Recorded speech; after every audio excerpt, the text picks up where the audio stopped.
Irú èèyàn wo ni Bíọ́lá Adébáyọ̀ jẹ́? Tó bá jẹ́ pé Don Richard ó ti sọ fún Bíọ́lá Adébáyọ̀ gbà yẹn pé ọ̀gbẹ́ni tí màá ti nù ẹ́ fẹ́rẹ́fẹ́ iṣẹ́ yìí ò lè ṣe o.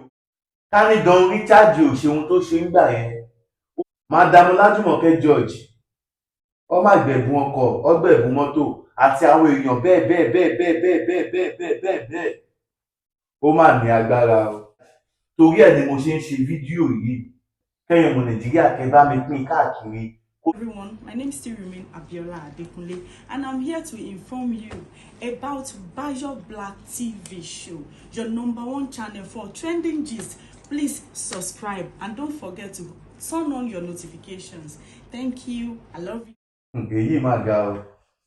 Àṣẹ pé níjọ́ kìíní àná tí Bíọ́lá Adébáyọ̀ tí wọ́n gbé Madam Ọlájùmọ̀kẹ́ George wá sí orí program níbi tí wọ́n ti ṣe show fún wọn, tí Madam Ọlájùmọ̀kẹ́ George tí wọ́n dẹ̀ ṣàlàyé gbogbo nǹkan tí ó ń ṣẹlẹ̀ sí wọn. Tẹ́ ẹ bá gbàgbé nígbà yẹn, ṣé ẹ mọ̀ pé àwọn kan jáde tí wọ́n kóra wọn jọ tí wọ́n bẹ̀rẹ̀ sí ní máa stage show lórí social media láti fi condemn Sister Bíọ́lá Adébáyọ̀. Gbogbo ẹ̀yin ọmọ Nàìjíríà, mo kí yín káàbọ̀ sórí ètò yìí. Ẹ jọ̀ọ́ tó bá jẹ́ pé gbàgbọ́kọ̀ tí ìrètí ìṣe ń wò mí, ẹ má gbàgbé láti bá mi subscribe kẹ́ẹ̀dẹ̀ bá mi share fídíò yìí kó lọ káàkiri. Àṣẹ pé jíjáde tí wọ́n jáde nígbà yẹn táwọn èèyàn kóra wọn jọ láti máa condemn show Bíọ́lá Adébáyọ̀, láti máa condemn àwọn èèyàn tó ń gbé wá láti máa pa irú oríṣiríṣi mọ́ Bíọ́lá Adébáyọ̀. Ǹjẹ́ jẹ́ mọ̀ pé àwọn èèyàn yẹn, àwọn ìka ẹni ibi tí wọ́n ṣókùnkùn nínú industry, tí wọ́n ń gbé nínú òkùnkùn tá fà sínú ìmọ́lẹ̀ ni àwọn tí wọ́n ti rí ọjọ́ iwájú show Talk to Be tí Sister Bíọ́lá Adébáyọ̀ tí wọ́n ń ṣe. Torí Bíọ́lá Adébáyọ̀ olówúkọ mi ni I am Adébáyọ̀, that is why I bear Bayo Black. Anything nǹkan tí bá ti rí iye ní Bayo Black tí bá rí pé ó máa tako sí aṣọ àlà Sister Bíọ́lá Adébáyọ̀, tàbí mo bá rí èèyàn kan tó lọ jókòó tó lọ stage show kan láti fi condemn show Talk to Be, irú ẹni bẹ́ẹ̀ yẹn wá bínú Ọlọ́run o. Ṣé ẹ ti gbàgbé Ṣẹ́gun Olówó Òkèrè tó lo 14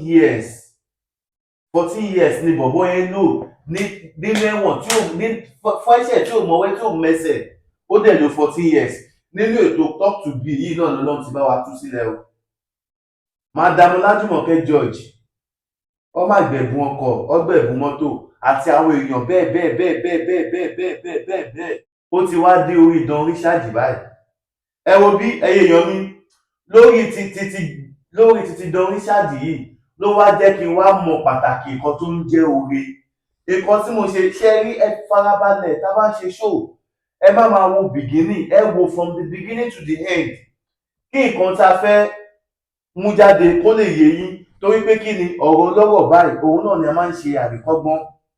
Ẹ jọ̀ọ́ gbogbo ẹni tí ẹ bá tí wo show yẹn lórí Talk to Be, interview tí Bíọ́lá Adébáyọ̀ tí wọ́n ṣe fún Don Richard, ó ní agbára. Ẹ̀kọ́ ló yẹ kí lè jẹ́ fún gbogbo ọkùnrin. Ẹ lọ wo àwọn obìnrin tó wà ní movie industry, a rí pé ọ̀pọ̀lọpọ̀ wọn tó bá tẹpá mọ́ṣẹ́ ó máa ń rí ọ̀nà lọ. Kí ló fà tó fi máa ń rí ọ̀nà lọ? Àwọn ọkùnrin tí wọ́n jẹ́ àwọn ọkùnrin bíi, ẹ jẹ́ ká flashback sí bí 10-15 years ago, yàtọ̀ sáwọn Ọdúnládé, àwọn Fẹ́mi Adébáyọ̀ kọ̀ọ̀kan, àwọn other peoples. Kí ló fà á tí wọ́n ṣe ń lag behind? Ẹ wo bí ẹni olóore kan ò lè jìn sí kòtò, kàkà kò jìn sí kòtò mọ̀nàmọ́ná àṣà náà. Ǹjẹ́ jẹ́ mọ̀ pé múfì tó gbé Bíọ́lá Adébáyọ̀ tí ó fi lady yẹn sí limelight, ǹjẹ́ jẹ́ mọ̀ pé Don Richard ló ṣokùnfà bí wọ́n ṣe lo Bíọ́lá Adébáyọ̀ láláì béèrè nǹkan kan in return. Oríṣiríṣi àṣírí ló ti tú sẹ́yìn náà. Aṣáàrí ti tàwọn obìnrin tí wọ́n ti pariwo lórí molestation, lórí pé wọ́n àráàzà wọn, ọfẹ́ mi tipátipá bá wọn sùn ní location àti bẹ́ẹ̀ bẹ́ẹ̀ lọ. ní movie industry pé tí o bá ti fẹ̀yìn lélẹ̀ wọn ní fún ẹ ní role. mo pàṣẹ sínú ayé ẹni tó lè rí àmì ṣe láti òní lọ lábẹ́ àhámọ́ ogun tí ayé yín wà lórúkọ Jésù agbára Ọlọ́run kó tú yín sílẹ̀. Dádì àti mọ́mì, Olúwa rán mi sí yín sà. Kí ló ń tẹ̀ ń là kọjá tó dàbí pé ẹ rò pé kò sí ọ̀nà àbáyọ mọ́? Olúwa ní kí n sọ fún yín pé kẹ́ má sọ ìrètí nù. Ọ̀nà àbáyọ ṣì wà fún yín tí ó bá ṣe é ṣe fún Ọlọ́run láti jí Lásárù dìde kúrò nínú òkú ọjọ́ 4 tó ti rùn. Olúwa náà ṣetán láti dá yín lóhùn. Ohunkóhun tó wù kẹ́ máa là kọjá. Ṣé ẹ̀ ń wáwé ìgbélú ni? Ṣé iṣẹ́ yín ni ò lọ déédé? Ṣé ẹ̀ ń wá ọ̀nà àbáyọ? Lórí ìgbéyàwó lẹ ti ní ìṣòro tẹ́ ń là kọjá ni. Ohunkóhun tó wù kẹ́ máa là kọjá, ẹ jẹ́ á jọ gbàdúrà papọ̀. Ẹ jẹ́ á jọ wá ojú Olúwa. Kò sí ní tólúwa ò lè ṣe. Ẹ̀rọ ìbánisọ̀rọ̀ tẹ́ fi máa bá mi sọ̀rọ̀. Òun náà ni +234 70 25 47 54 27. tó bá jẹ́ pé Don Richard ó ti sọ fún Bíọ́lá Adébáyọ̀ gbà yẹn pé ọ̀gbẹ́ni tí màá ti nù ẹ́ fẹ́rẹ́fẹ́ iṣẹ́ yìí ò lè ṣe o. Irú opportunity tí Don Richard fẹ́ rí tí ó máa rí báyìí tówó dá mi lójú pé in fact mẹ́wàá máa ṣẹlẹ̀ sí Don Richard, mẹ́wàá ṣẹlẹ̀ sí o. Ọlọ́run ọba ni ò gbẹ̀mí bàbá yẹn.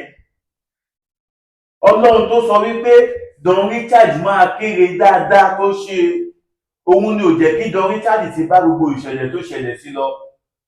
Kì í ṣe gbogbo ẹ̀ ní mi ì lè máa sọ gbogbo ẹ̀ torí mi fẹ́ kí fídíò mi ìfẹ́ kó kọjá 10-15 minutes ó pọ̀ jù. Kẹ́lẹ̀ èèyàn mi kẹ́lẹ̀ rí nǹkan tí mo fẹ́ jẹ́ kí ẹ rí kọ́ bẹ́ẹ̀.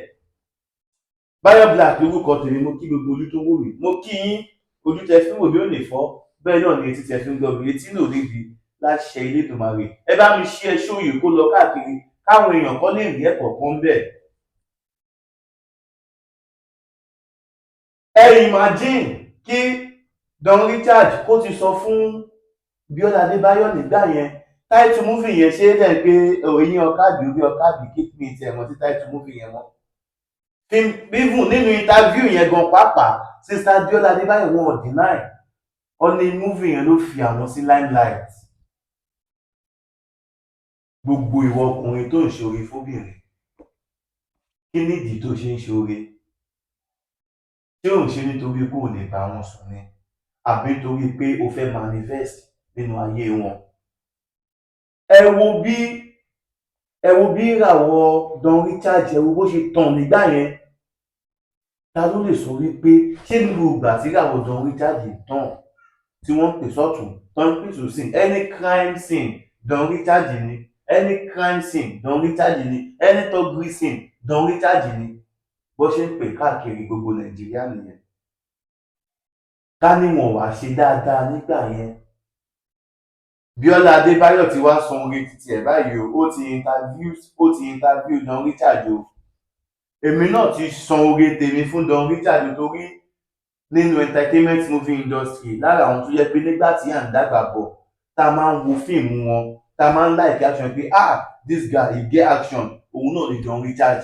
Torí ẹ̀ ni mo ṣe ń ṣe fídíò yìí kẹ́yìn ọmọ Nàìjíríà kẹ́ bá mi pín káàkiri kó go viral, kí àwọn tí wọ́n fẹ́ ran Don Richard lọ́wọ́ kí wọ́n lè rí, kí wọ́n lè ràn lọ́wọ́ wípé ẹni tó ṣe é fọkàn tán òun ni Don Richard o. Ká ní Don Richard ò ṣe ohun tó ṣe ń gbà yẹn, ó ṣeé ṣe nígbà tí arákùnrin àdìtú Elédùmarè tí ó ṣe fídíò láti kọ́ọ̀lù Sister Bíọ́lá Adébáyọ̀ sí attention wípé Don Richard nídìí help ọmọ Nàìjíríà. Ǹjẹ́ platform wo ló máa fi gbé Don Richard jáde?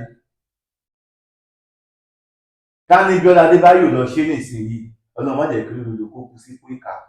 Bíọ́lá Adébáyọ̀ ti interview Don Richard o. Ẹ lọ wo interview yẹn lórí Bíọ́lá Adébáyọ̀ Entertainment TV ní YouTube lórí ètò Talk to Be. Gbogbo ẹ̀yin ọmọ Nàìjíríà yìí onídùúdú wọn lọ́rẹ́, ẹ jọ̀ọ́ ẹ bá wa jẹ́ kí Don Richard kí wọ́n padà sí on screen. Ẹ bá wa ṣe ètò ìrònílágbára fún wọn bẹ́ẹ̀ ṣe fáwọn ti ṣáájú. Báyọ̀ Black lórúkọ tèmi, kò ní jù báyìí lọ. Tí mo ṣe sáré rí fídíò yẹn, tí mo ṣe wo interview yẹn báyìí, mo ní Don Richard, you are a legend. Tí ó dẹ̀ dà mí lójú pé ṣebí ó dẹ̀ ká tó rí ọ̀sẹ̀ kan sí i, ìyanu gbọ́dọ̀ ṣẹlẹ̀, àyípadà rere gbọ́dọ̀ dé bá ilé ayé Don Richard. Torí pé kí ni, wọn ò ṣàìdá, wọn ò ṣe nǹkan tí ò dáa. Ẹ̀yin ọmọ Nàìjíríà, ẹ bá mi mọ Don Richard lọ́wọ́, ẹ bá wa mọ Don Richard lọ́wọ́. Ẹ wò, kò ní jù báyìí lọ ní orí ètò lẹ́nìí. Báyọ̀ Black lórúkọ tèmi, mo sọ ìmúdúró náà, ó tún dijọ́ mi, ìjọ re. A ó máa bọ̀bẹ̀ níbẹ̀ ṣù àtẹ́lẹsẹ̀, a sì máa bẹ̀ náà wò. Gbogbo ẹni bá ní a máa bọ̀, òun náà là ní dé bá láṣẹ Elédùmarè. Ẹ má gbàgbé láti subscribe, kẹ́dẹ̀ tan notification button yín fún next video wa. Ire o. Mo pàṣẹ sínú ayé ẹni tó lè rí àmì ṣe láti òní lọ lábẹ́ àhámọ́ ogun tí ayé yín wà lórúkọ Jésù. Agbára Ọlọ́run kó tú yín sílẹ̀. Dádì àti mọ́mì, Olúwa rán mi sí yín sà. Kí ló ń tẹ̀ ń là kọjá tó dàbí pé ẹ rò pé kò sí ọ̀nà àbáyọ mọ́? Olúwa ní kí n sọ fún yín pé kẹ́ má sọ ìrètí nù. Ọ̀nà àbáyọ ṣì wà fún yín tí ó bá ṣe é ṣe fún Ọlọ́run láti jí Lásárù dìde kúrò nínú òkú ọjọ́ 4 tó ti rùn. Olúwa náà ṣetán láti dá yín lóhùn. Ohunkóhun tó wù kẹ́ máa là kọjá. Ṣé ẹ̀ ń wáwé ìgbélu ni? Ṣé iṣẹ́ yín ni ò lọ déédé? Ṣé ẹ̀ ń wá ọ̀nà àbáyọ?